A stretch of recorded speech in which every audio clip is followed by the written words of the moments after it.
Now, it has been 2 weeks since Hamas first launched its attack on Israel. It saw 1,400 people killed.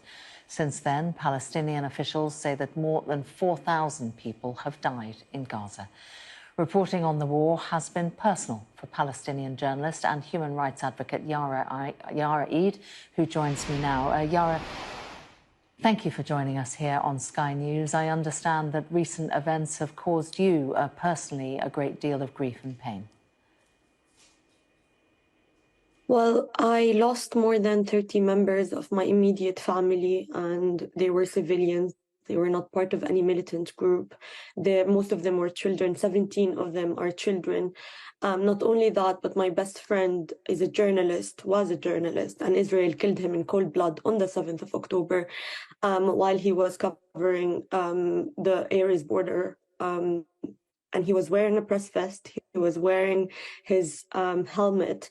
And I just want to say, before I continue talking about what's happening, when you first introduced what's happening, you said more than 1,400 people have been killed in Israel and more than 4,000 in Palestine have died. I think language is really important to use, because language, as a journalist, you have the moral responsibility to report on what's happening. Palestinians don't just die, they get killed. They are actually being subjected to ethnic cleansing, to genocide for the last 75 years. And you also mentioned that this is a Hamas-Israel war. This is not it. And framing it as such is very misleading, because it poses the thing that Israel is an equal power, but it's an occupying power, and it actually has the responsibility of protecting all civilian lives and children in Gaza. But what we've been seeing is more than 1,700 of those who are killed are children.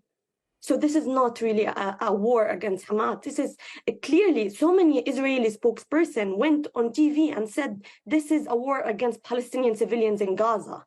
And even if we imagine a world without Hamas, if we think about the West Bank, Palestinians have been being killed, and there has been land theft, there has been ethnic cleansing, there has been imprisonment. More than 5,200 Palestinians are in Israeli prisons right now, and 170 of them are children.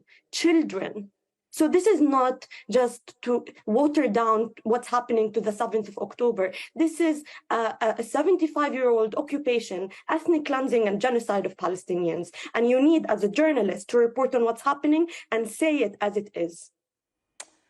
When Hamas launched the attack on Israel, as a Palestinian, what did you expect would happen next? Well, I think, again, I'm sorry, but I think this is misleading, because you can't water down what's been happening about the attack on the 7th of October. Let's talk about 2014. Let's talk about 2021. Let's talk about all the aggressions, Palestinians in Gaza. Me personally, let's not talk about Palestinians in Gaza. I've lived through 4 horrible aggressions. That's actually why I left Gaza in the first place. I saw people getting cut into pieces in front of my eyes when I was 14 years old. I spent the last 7 years trying to get therapy to get over my PTSD, my traumatic experience of just living there. So this is, again, you're misleading by saying it's a Hamas attack. You need to say what's been happening. We can't look at it just by looking at what's happened on the 7th of October. Why are you not talking about all of the other attacks on worshippers in Al-Aqsa Mosque, on, kidnapping women and raping them in Israeli jails, all these Palestinians who are being killed in the West Bank? Why are you not asking me about them? Hamas does not operate there. Yara Eid, good to get your perspective on Sky News. Thank you very much for joining us.